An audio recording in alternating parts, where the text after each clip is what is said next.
নমস্কার শ্রোতা বন্ধুরা, সকলে নিশ্চয়ই কুশলে আছেন। বিগত অনেক দিন পর আপনাদের কাছে উপস্থিত থাকতে পেরে ভালো লাগছে। আমি আপনাদের সাথে আছি, শর্মিষ্ঠা চ্যাটার্জি। আজ আমি শ্রী শ্রী রামকৃষ্ণ কথামৃত থেকে কিছু অংশ পাঠ করে আপনাদের কাছে শোনাব। আশা করি আপনাদের ভালো লাগবে। তব কথামৃতম তপ্ত জীবনম কবিভিরীরিতম কলমশাপহম শ্রবণমঙ্গলম শ্রীমদাততম ভুবি গৃহন্তি যে ভূরিদা জনাঃ। দক্ষিণেশ্বর কালীবাড়িতে শ্রীযুক্ত অমৃত, শ্রীযুক্ত ত্রৈলোক্য প্রভৃতি ব্রাহ্ম ভক্তের সঙ্গে কথোপকথন সমাধি মন্দিরে।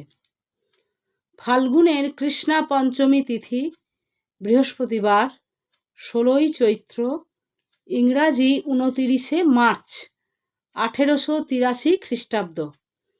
মধ্যাহ্ন ভোজনের পর ভগবান শ্রী শ্রী রামকৃষ্ণ পরমহংসদেব কিঞ্চিৎ বিশ্রাম করিতেছেন। দক্ষিণেশ্বর কালীবাড়ির সেই পূর্ব পরিচিত ঘর, সম্মুখে পশ্চিম দিকে গঙ্গা, চৈত্র মাসের গঙ্গা। বেলা 2টার সময় জোয়ার আসিতে আরম্ভ হইয়াছে। ভক্তেরা কেহ কেহ আসিয়াছেন। তন্মধ্যে ব্রাহ্মভক্ত শ্রীযুক্ত অমৃত ও মধুর কণ্ঠ শ্রীযুক্ত ত্রৈলোক্য, যিনি কেশবের ব্রাহ্ম সমাজে ভগবান লীলা গুণগান করিয়া আবাল বৃদ্ধের কতবার মনোহরণ করিয়াছেন। এখানে দেখুন, শ্রীম অর্থাৎ মহেন্দ্র মাস্টার, রামকৃষ্ণ কথামৃতকার, কি অপূর্ব সন তারিখ দিয়ে উনি বর্ণনা করেছেন। একদম আমাদের চোখের সামনে সমস্ত ছবিটি তুলে ধরেছেন। শ্রীরামকৃষ্ণ: এই দেখো রাখালের অসুখ, সোডা খেলে কি ভালো হয় গা? কি হবে বাপু? রাখাল, তুই জগন্নাথের প্রসাদ খা। এই কথা বলিতে বলিতে ঠাকুর পরমহংসদেব অদ্ভুতভাবে ভাবিত হইলেন। বুঝি দেখিতে লাগিলেন সাক্ষাৎ নারায়ণ সম্মুখে রাখাল রূপে বালকের দেহ ধারণ করে এসেছেন। একদিকে কামিনী কাঞ্চন ত্যাগী শুদ্ধাত্মা বালক ভক্ত রাখাল, অপরদিকে ঈশ্বর প্রেমে অহরহ মাতোয়ারা শ্রী শ্রী রামকৃষ্ণের সেই প্রেমের চক্ষু। সহজেই বাৎসল্য ভাবের উদয় হইল। তিনি সেই বালক রাখালকে বাৎসল্যভাবে দেখিতে লাগিলেন ও গোবিন্দ গোবিন্দ এই নাম প্রেম ভরে উচ্চারণ করিতে লাগিলেন। শ্রীকৃষ্ণকে দেখিয়া মা যশোদার যে ভাবের উদয় হইত, এ বুঝি সেই ভাব। ভক্তেরা এই অদ্ভুত ব্যাপার দর্শন করিতেছেন। এমন সময় সব স্থির। গোবিন্দ নাম করিতে করিতে ভক্তাবতার ঠাকুর পরমহংসদেবের সমাধি হইয়াছে। শরীর চিত্রার্পিতের ন্যায় স্থির। ইন্দ্রিয়গণ কাজে জবাব দিয়া যেন চলিয়া গিয়াছে। নাসিকাগ্রে দৃষ্টি স্থির। নিঃশ্বাস বহিছে কি না বহিছে, শরীর মাত্র ইহলোকে পড়িয়া আছে। আত্মা পক্ষী বুঝি চিদাকাশে বিচরণ করিতেছে। এতক্ষণ যিনি সাক্ষাৎ মায়ের ন্যায় সন্তানের জন্য ব্যস্ত হইয়াছিলেন, তিনি এখন কোথায়? এই অদ্ভুত ভাবান্তরের নাম কি সমাধি? অর্থাৎ ঠাকুরের দেখুন যশোদা ভাবের সমাধি হয়েছে। কাকে দেখে? না, রাখাল মহারাজ অর্থাৎ আমাদের পরম পূজ্যপাদ ও স্বামী ব্রহ্মানন্দকে দেখিয়া। মাস্টারমশাই এটা অদ্ভুতভাবে অবজার্ভ করছেন এবং ঠাকুরের এটা কি ভাব সমাধি, এটাই তিনি উপলব্ধি করার চেষ্টা করছেন। গীতার একটি শ্লোক তিনি এখানে লিখেছেন, কথামৃততে দিয়েছেন।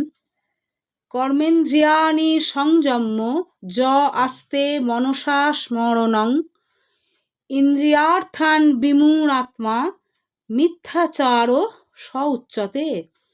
গেরুয়া বসন ও সন্ন্যাসী অভিনয়ও মিথ্যা ভালো নয়।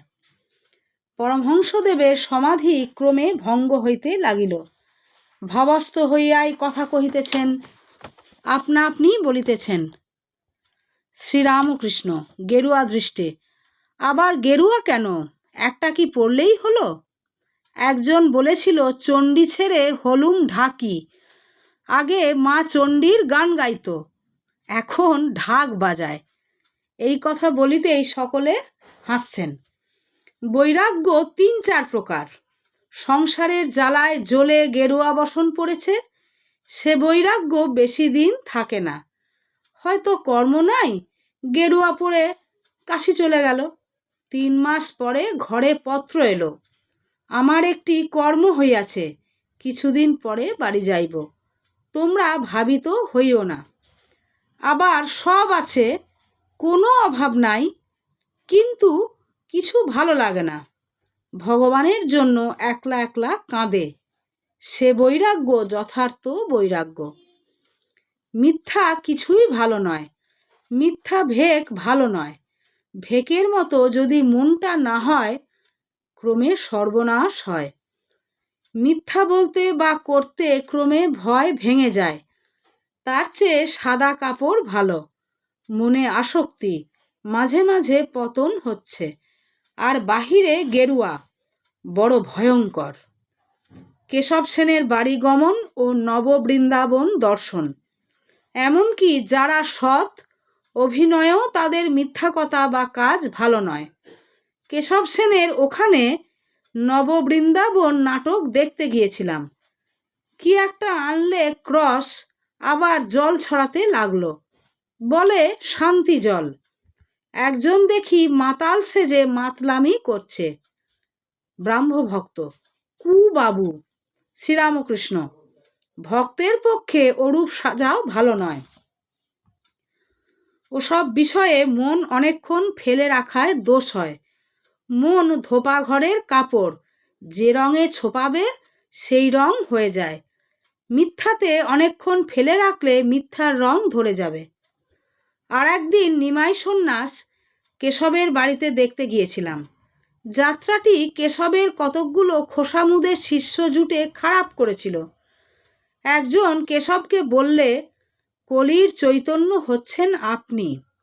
কেশব সেন আমার দিকে চেয়ে হাসতে হাসতে বললে, তাহলে ইনি কি হলেন?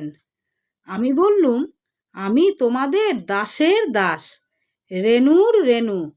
কেশবের লোকমান্য হবার ইচ্ছা ছিল। নরেন্দ্র প্রভৃতি নিত্যসিদ্ধ, তাদের ভক্তি আজন্ম, অমৃত ও ত্রৈলোক্যের প্রতীক।